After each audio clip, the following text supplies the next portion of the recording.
भाजपा के जितने नेता हैं वो सब इलेक्शन कमीशन को प्रोटेक्ट कर रहे हैं। इसका मतलब कि 60-60 से इलेक्शन कमीशन ये वोट चोरी का काम, चाहे वो भीख मांगने वाला हो, भिक्षाटन करने वाला हो, या देश में कभी राजा महाराजा रहा हो, सबको एक समान खड़ा करने में एक अधिकार है, वो एक इस वोट का है। जो कांग्रेस पार्टी ने जो संविधान बनवाया उसमें सभी लोगों को एक बराबर कर दिया कि राजा का भी, महाराजा पटियाला, मैं पंजाब का प्रभारी था, महाराजा पटियाला को भी एक वोट का अधिकार, और जो पटियाला के नागरिक हैं, सामान्य भिक्षाटन करने वाले, उनको भी एक वोट का अधिकार। ये कांग्रेस पार्टी की सोच थी। आज उसी वोट को छीनने का प्रयास हो रहा है, और छीनने का प्रयास कौन कर रहा है? जिसकी जिम्मेदारी थी सरकार की, पार्टियां जो हैं वो तो ऐमानी बेमानी करती हैं, लेकिन जिसका काम निष्पक्ष होकर रहने का था इलेक्शन कमीशन, वो मिलके इस तरह के वोट की काट छांट कर रहा है। कहीं वोट जोड़ के हमको हरा दे रहा है, कहीं वोट काट के हमको हराने का प्रयास कर रहा है। अब बताइए, आपको मिसाल के तौर पे अभी महाराष्ट्र का चुनाव हुआ, मैं डेट बता रहा हूं, गौर कीजिएगा। 20 मई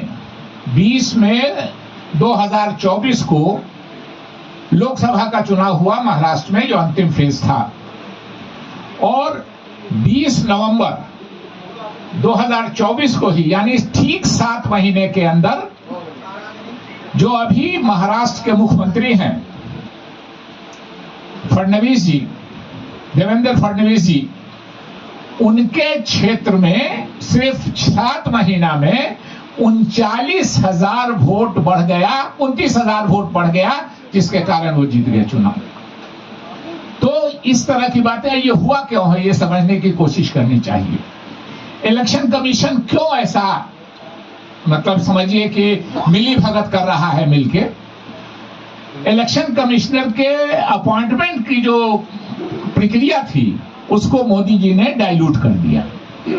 आपको बताना चाहते हैं कि पहले इलेक्शन कमिश्नर की जो नियुक्ति होती थी, चीफ इलेक्शन कमिश्नर की, उसमें यह था कि 3 लोगों की कमेटी है, प्रधानमंत्री देश के नेता विरोधी दल, और chief justice of India, supreme court के चीफ जस्टिस।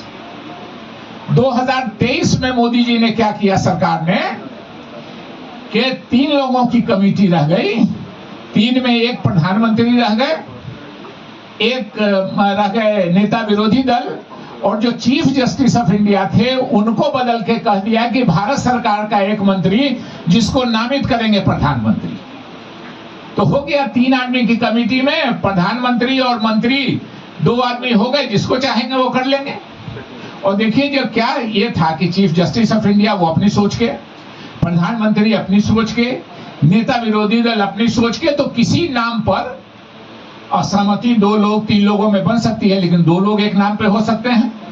चाहे प्रधानमंत्री और नेता विरोधी दल एक पक्ष के हो जाए, चाहे चीफ जस्टिस और प्रधानमंत्री एक पक्ष के हो जाए, चाहे चीफ जस्टिस और नेता विरोधी दल एक पक्ष के हो जाए, तीनों में से 2 जिसके साथ होगा वो होगा।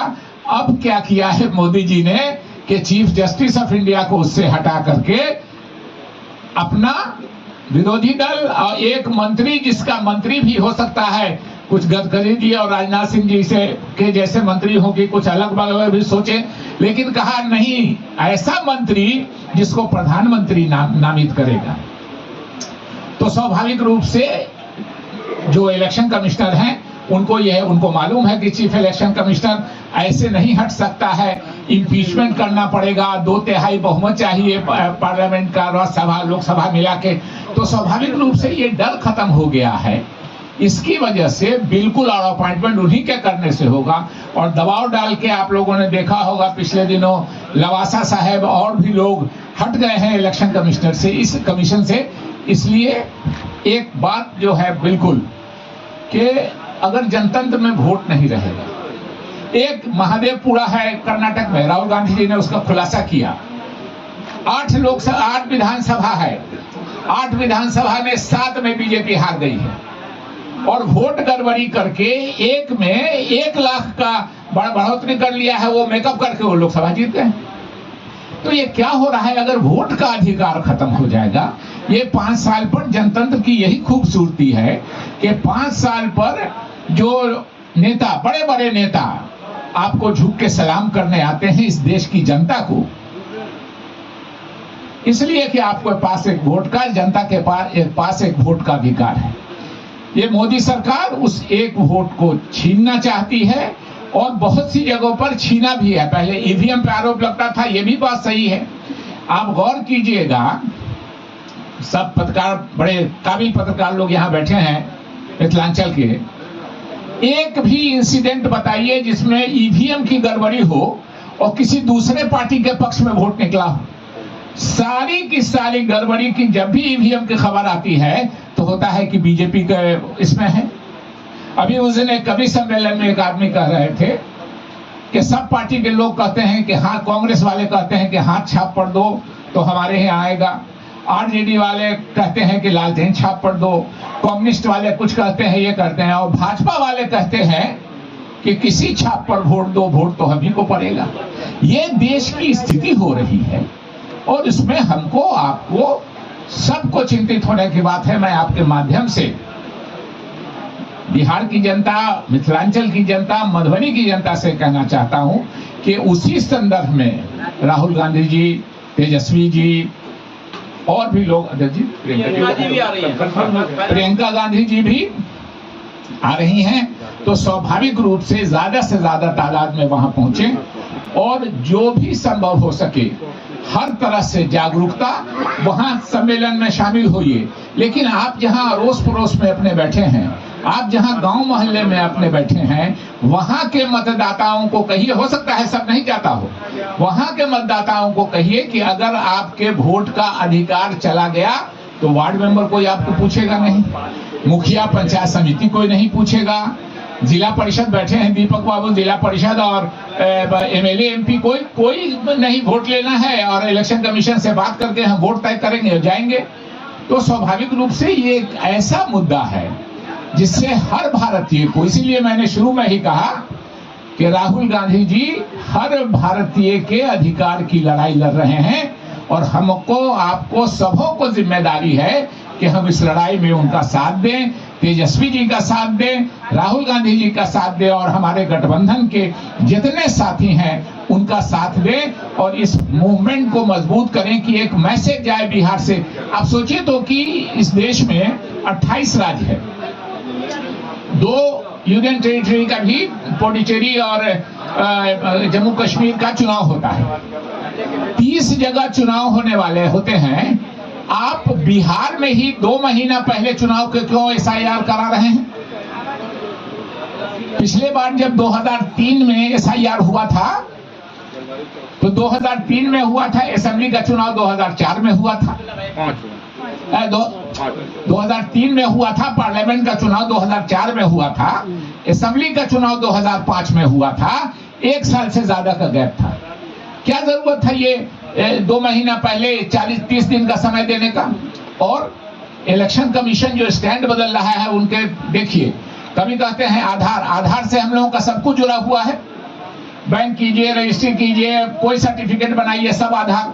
कभी कहते हैं आधार नहीं मानेंगे, कभी कहते हैं वोटर जो आईडी होते हैं वो नहीं मानेंगे, कभी कहते हैं राशन कार्ड नहीं मानेंगे।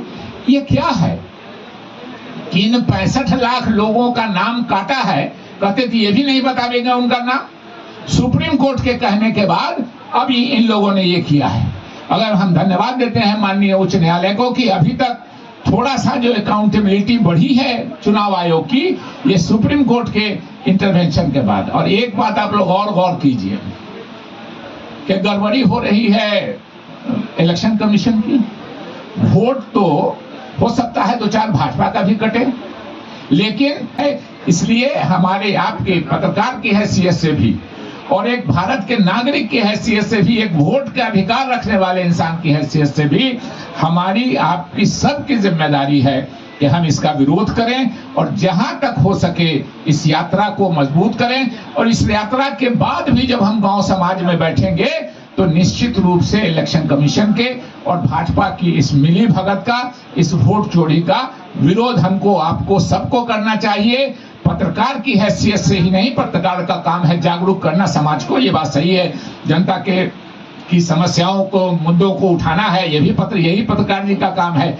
लेकिन उसके अलावा भी ये पत्रकार गण भी सामाजिक व्यक्ति हैं।